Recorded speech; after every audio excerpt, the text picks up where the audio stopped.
Praise the Lord. கர்த்தருடைய நாமம் மகிமைப்படுவதாக. ஆண்டவராகிய இயேசு கிறிஸ்துவின் இனிதான நாமத்தில் உங்களுக்கு என் அன்பின் வாழ்த்துக்களை தெரிவித்துக் கொள்கிறேன். அன்பான தேவ பிள்ளைகளே, 1 கொரிந்தியர் 2வது அதிகாரம் அதனுடைய 4-5 வசனங்களை பார்க்கும்போது, உங்கள் விசுவாசம் மனுஷ ஞானத்தில் அல்ல, தேவனுடைய பலத்தில் நிற்கும்படிக்கு என்று ஆரம்பிக்கிறார். சொல்லிவிட்டு, என் பேச்சும் பிரசங்கமும் மனுஷ ஞானத்துக்குரிய நயவசனம் உள்ளதாயிராமல் ஆவியினாலும் பலத்தினாலும் உறுதிப்படுத்தப்பட்டதாய் இருக்கிறது என்று அப்போஸ்தலனாகிய பவுல் கொரிந்திய சபைக்கு சொல்லுகிறார். உங்கள் விசுவாசம் மனுஷ ஞானத்தில் அல்ல என்று சொல்லப்பட்டிருக்கிறது. கிறிஸ்தவ வாழ்க்கை என்பது சொந்த உலக அறிவை சார்ந்து வாழ்கிற வாழ்க்கை அல்ல. உலக ஞானத்தை வைத்து வேதத்தை படித்து உலக பிரகாரமான ஒரு புரிதலோடு வாழ்கிற ஒரு வாழ்க்கை தான் இன்று அதிகமாய் கிறிஸ்தவர்கள் மத்தியில் பெருகி கொண்டிருக்கிறது. தேவ ஞானம் என்று ஒன்று இருக்கிறது, தேவனுடைய பலம் என்று கர்த்தருடைய வேதம் சொல்லுகிறது. பாருங்கள், அதில் 2 கொரிந்தியர் 4வது அதிகாரம் 3-4 வசனங்களை பார்க்கும்போது, எங்கள் சுவிசேஷம் மறைபொருளாயிருந்தால் கெட்டு போகிறவர்களுக்கே அது மறைபொருளாயிருக்கும். அடுத்த வசனம் சொல்லுகிறது, தேவனுடைய சாயலாயிருக்கிற கிறிஸ்துவின் மகிமையான சுவிசேஷத்தின் ஒளி அவிசுவாசிகளாகிய அவர்களுக்கு பிரகாசமாயிராதபடிக்கு இப்பிரபஞ்சத்தின் தேவனானவன் அவருடைய மனதை குருடாக்குகிறான் சொல்லப்பட்டிருக்கிறது. மனதை குருடாக்குவது என்னவென்றால், ஆண்டவராகிய இயேசுவை குறித்த அறிவுக்குள் மனிதன் கடந்து வராதபடி இயேசுவை ஏற்றுக்கொள்ள. நான் தான் சொன்னேன், உங்கள் விசுவாசம் மனித ஞானத்தில் அல்ல என்று. அப்படி அந்த உலக பிரகாரமான அறிவின் அடிப்படையிலும் ஏதோ உலக ஞானத்தின் அடிப்படையில் வேதத்தை படித்து வேத சத்தியத்தை வசனத்தை கேட்டு உள்ள அறிவில் வாழ்கிற கிறிஸ்தவம் மணல் மேல் மண்மேல் கட்டப்பட்ட ஒரு கட்டிடம் போல. ஆண்டவர் என்ன சொன்னார்? நான் சொல்லிய இந்த வார்த்தைகளை கேட்டு இதன்படி செய்கிறவன் எவனோ என்று சொல்லுகிறார். அவன் கண்மலையில் கட்டப்பட்ட ஒரு வீட்டை கட்டின புத்தி உள்ள மனுஷன் என்று சொல்லப்பட்டிருக்கிறது. அன்பான கர்த்தருடைய பிள்ளைகளே, இன்றைய கிறிஸ்தவம் தேவ ஜனம் என்று சொல்லுகிற விசுவாசிகள் கூட்டம் ஒரு பலனற்றவர்களாக, ஏதோ வந்தோம், ஆண்டவரை ஆராதித்தோம், போனோம், ஏதோ ஒரு காணிக்கை போட்டோம் என்றுள்ள ஒரு நிலையில் தான் இன்று போய்கொண்டிருக்கிறது. போராட்டங்கள், பிரச்சனை, கஷ்டங்கள், நெருக்கங்கள் வரும்போது அவருடைய வாழ்க்கையில் ஒரு தடுமாற்றம் ஏற்பட்டு விடுகிறது.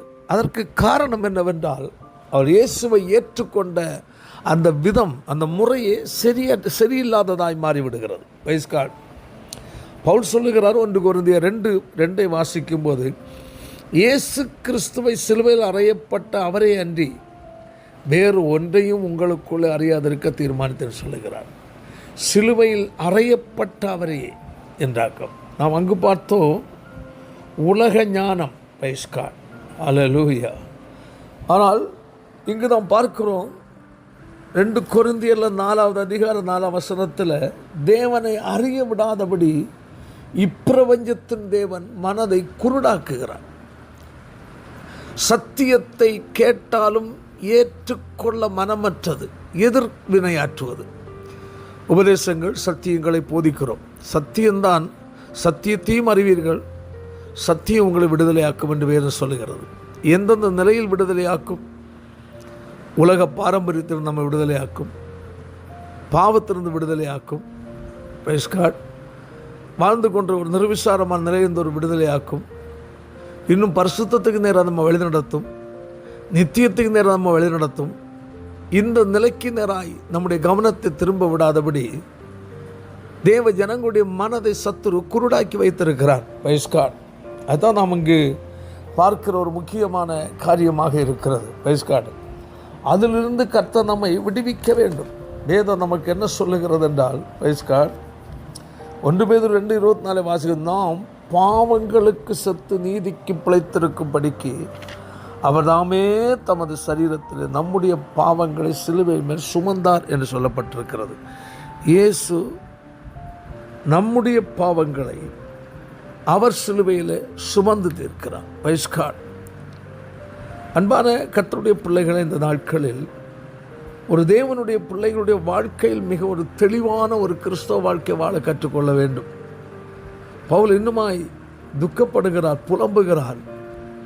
2 கொரிந்தியரில் 11வது அதிகாரம் அதனுடைய 3ஆம் வசனம் இப்படி சொல்லுகிறது, ஆகிலும் சர்ப்பமானது தன்னுடைய தந்திரத்தினாலே ஏவாளை வஞ்சித்தது போல உங்கள் மனதும் கிறிஸ்துவை பற்றிய உண்மை நின்று விலகும்படி கெடுக்கப்படுமோ என்று பயந்திருக்கேன்னு சொல்லுகிறார். பாருங்கள், சர்ப்பம் ஏவாளை வஞ்சித்தது அதுபோல என்று ஆரம்பிக்கிறார். வைஸ்காட் வஞ்சித்தது போல உங்கள் மனதும் கிறிஸ்துவை பற்றிய உண்மை நின்று இயேசு கிறிஸ்துவின் மேல் நாம் வைக்க வேண்டிய விசுவாச ஒரு ஒழுங்கு இருக்கிறது. அந்த விசுவாச முறையில் நின்று, அந்த அளவில் நின்று விலகுவது. அதன் அடுத்த வசனம் சொல்லி, எப்படி எனில் உங்களிடத்தில் வருகிறவன், அதாவது கேட்கிற போதனைகள். இயேசுவை ஏற்றுக்கொண்டார்கள் கொரிந்திய சபை, வைராக்கியமாயிருந்தார்கள், பல தீர்மானங்களோடு ஓடினார்கள், எதிர்பார்ப்போடு தேவ ராஜ்யத்தின் மேல் அளவு கடந்த ஒரு எதிர்பார்ப்பும் ஏக்கம் உள்ளவர்களாய் ஆரம்பித்தார்கள். ஆனால் வேறொரு சுவிசேஷம் கடந்து வருகிறது. வார்த்தை 4ஆம் வசனம், எப்படி எனில் உங்களிடத்தில் வருகிறவன் நாங்கள் பிரசங்கியாத வேறு இயேசுவை பிரசங்கித்தானால் என்று சொல்லப்பட்டிருக்கிறது. அப்போது சத்தியத்துக்குள் கடந்து போய்கொண்டு சரியாய் போகிற ஜனத்தை வழிவிலக பண்ணுகிற போதனைகள் என்று மலிந்து விட்டது என்றுதான் அதனுடைய அர்த்தம். கொரிந்திய சபையில் அப்படிதான் நன்றாக இருந்தார்கள், வைராக்கியமாக இருந்தார்கள். 1 கொரிந்தியரை பாருங்கள், 1வது அதிகாரத்தில் அதனுடைய 1 கொரிந்தியர் 1வது அதிகாரத்தில் 5, 8 இந்த வசனங்களை பார்க்கும்போது கர்த்தருடைய வருகைக்கு அவர்கள் ஆயத்தம் உள்ளவர்களாக இருந்தார்கள் சொல்லப்பட்டிருக்கிறது. 15வது அதிகாரத்தில் பார்க்கும்போது பரலோகராஜ்யத்தை குறித்த ஒரு எதிர்பார்ப்பின் வெளிப்பாடை குறித்து சொல்லப்பட்டிருக்கிறது. ஆமென். 2 கொரிந்தியரில் வரும்போது அந்த பிரகாசம் ஜனங்களிடத்தில் இழந்து போகிறது. வைராக்கியமாக இருந்தார்கள், நல்ல தீர்மானத்தோடு கடந்து வேகமாய் போய்கொண்டிருக்கிறார்கள். தேவ சமூகத்தை ருசிக்கிறதான அனுபவம் என்றால் சாதாரணமான நிலை அல்ல. தேவ பிரசன்னத்துக்குள் வாழ்கிற ஒரு வாழ்க்கைக்குள் கடந்து சென்றவர்கள் தான். ஆனால் போக போக என்ன நடக்கிறது என்றால் வேறு போதனைகள் கலக்க ஆரம்பிக்கிறது. இன்றைய காலம் மிக கொடிது. ரட்சிக்கப்பட்ட தேவ ஜனமே, கர்த்தருடைய வார்த்தை போதிக்கிற தேவனுடைய ஊழியர்களாகிய நாம் இந்த நாட்களில் மிக மிக ஜாக்கிரதையாக இருக்க வேண்டும். அநேக கள்ள போதனைகள் எழும்பிவிட்டது. அது கள்ள போதனையாக காட்சி அளிக்காது. காரணம், அவர்கள் போதிக்கிற கள்ள போதனையும் இயேசுவை மையமாய் வைத்து தான் பிரசங்கிக்கிறார்கள். அதுதான் அவனுடைய காரியம். அவள் அதுதான் சொல்லுகிறார்.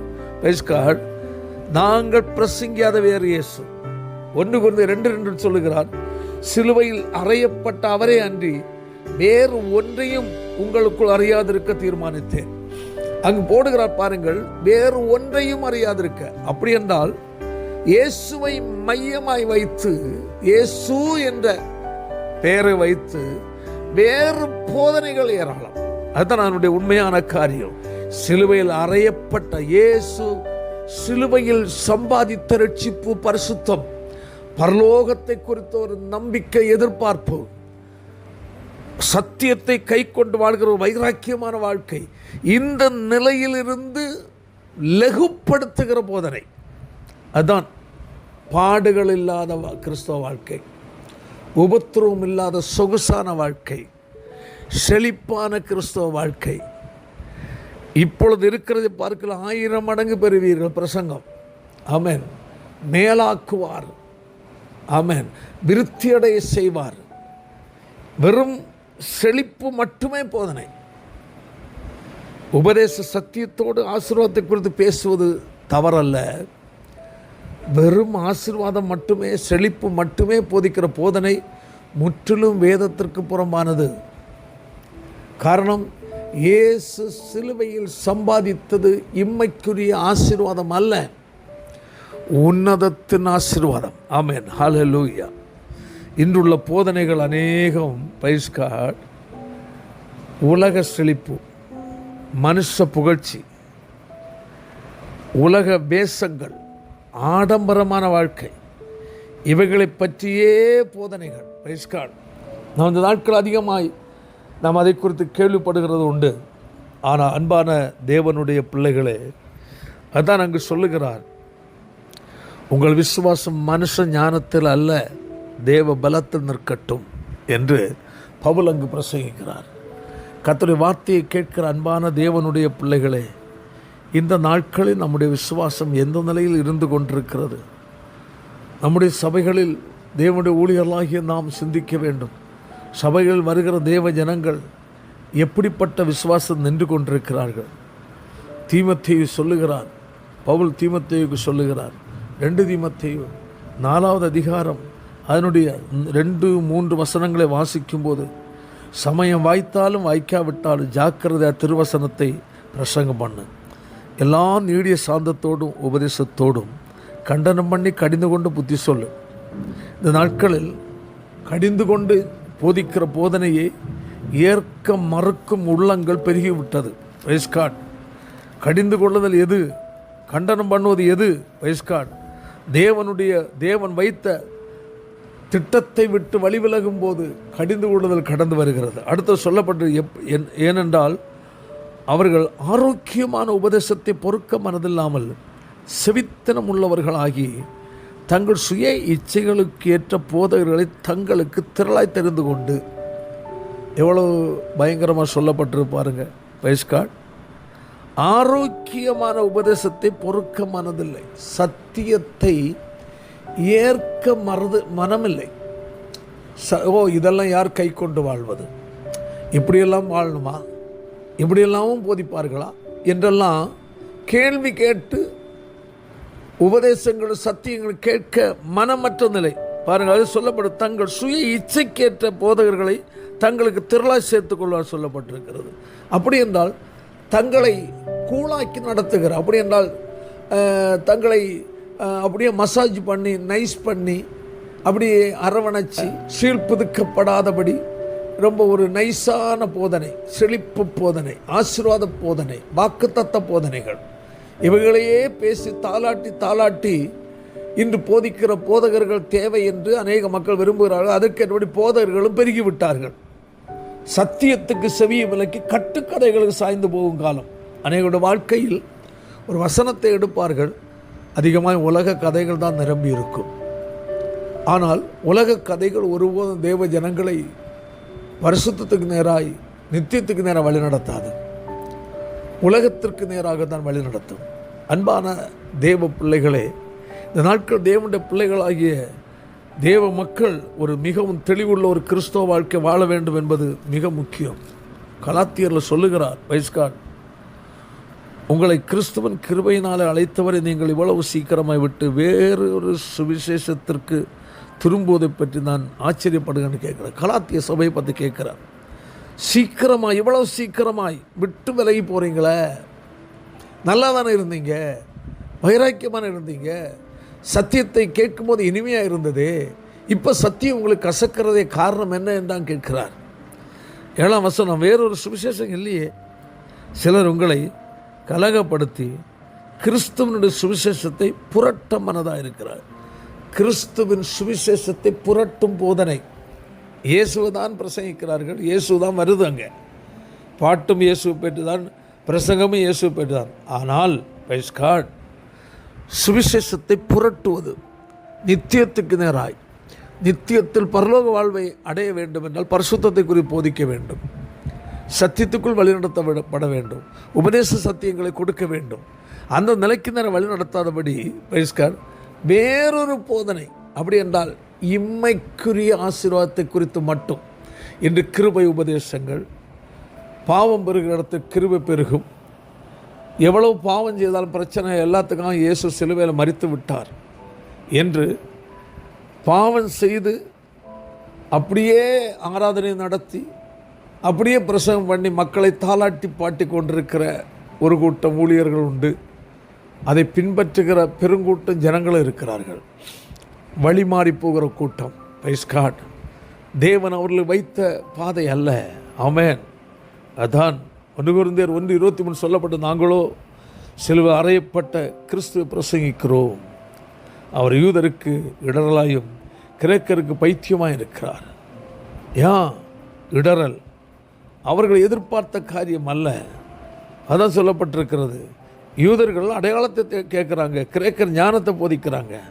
ஆனால் நாங்களோ சிலுவை அறையப்பட்ட இயேசுவை பிரசங்கிக்கிறோம். காரணம், கிறிஸ்தவ வாழ்க்கையே இயேசு சிலுவையில் நமக்கு சம்பாதித்த ரட்சிப்பு தான். Praise God.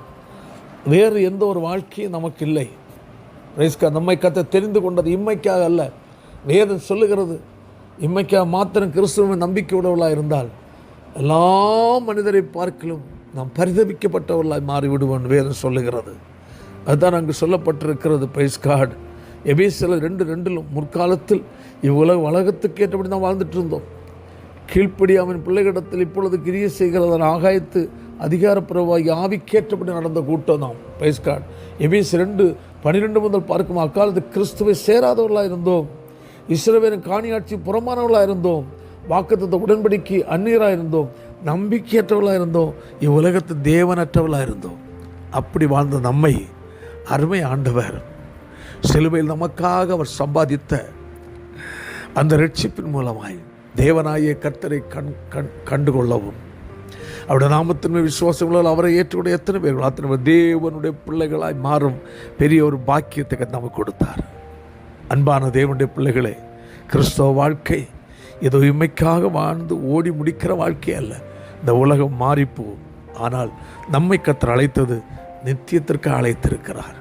அருமை ஆண்டவரை இயேசு வரப்போகிறார். ஆண்டு சொன்னார், நான் உலகத்தான் அல்லாதது போல இவர்களும் உலகத்தார் அல்ல என்று சொன்னார். இந்த உலகத்தில் உங்களுக்கு உபத்திரவம் உண்டு, ஆனாலும் திடன் கொள்ளுங்கள், நான் உலகத்தை ஜெயித்தேன் சொன்னார்.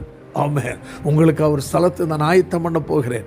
ஆயத்தம் பண்ண பின்பு நான் மீண்டும் வந்து உங்களை என்னிடத்து சேர்த்துக்குள்ளே சொன்ன ஆண்டவர் அது சீக்கிரமாக வரப்போகிறார். அன்பான கர்த்தருடைய பிள்ளைகளே, நம்முடைய கிறிஸ்தவ வாழ்க்கை உலக ஞானத்தில் கட்டப்படக்கூடாது. உலக அறிவில் நாம் அறிகிற அறிவோடு வாழ்வதல்ல. பரிசுத்த ஆவியானவரால் கற்றுக்கொண்டு அவரை சார்ந்து சத்தியத்தை கை கொண்டு சத்தியத்தின்படி வாழ்ந்து நித்தியத்திற்காக நம்மை ஆயத்தப்பட ஒப்பு கொடுப்போம். கர்த்தர் ஆசீர்வதிப்பாராக. ஜெபிப்போம். நல்ல பிதாவே, நல்ல வேலைக்காய் உமக்கு ஸ்தோத்திரம். கர்த்தர் வசனத்தை கேட்ட ஒவ்வொரு தேவனுடைய பிள்ளைகளுடைய வாழ்க்கையிலையும் தேவன் தொடர்ந்து கிரியை நடப்பிப்பீராக. இம்மைக்காக ஓடுகிற ஓட்டம் அல்லப்பா, நித்தியத்துக்கு நேராக ஓடுகிற ஓட்டத்தை உடைய பிள்ளைகளுக்கு நேர் வெளிப்படுத்தி கொடுப்பீராக. யார் யாரெல்லாம் உலகம்தான் வாழ்க்கை, உலகத்தில் செழிப்பாக வாழ்வதுதான் வாழ்க்கை என்று எதிர்பார்த்து ஓடுகிறார்களோ அவர்களுடைய கண்களை கர்த்தர் திறந்தருளும் ஆண்டவரே. கர்த்தருடைய மகிமையான சுசேஷத்தின் ஒளி அவர்களுக்கு பிரகாசமாக இராதபடி இப்பிரபஞ்சத்து தேவன் அவருடைய மனதை குருடாக்குறான்னு சொல்லப்பட்டது போல அந்த கண்கள் திறக்கப்படுவதாக அவருடைய ராஜ்யத்திற்கு தகுதிப்படுத்தும் ஆசீர்வதியும். இயேசுவின் மூலம் ஜெபிக்கிற ஜெபங்கள் நல்ல பிதாவே. ஆமென். ஆமென்.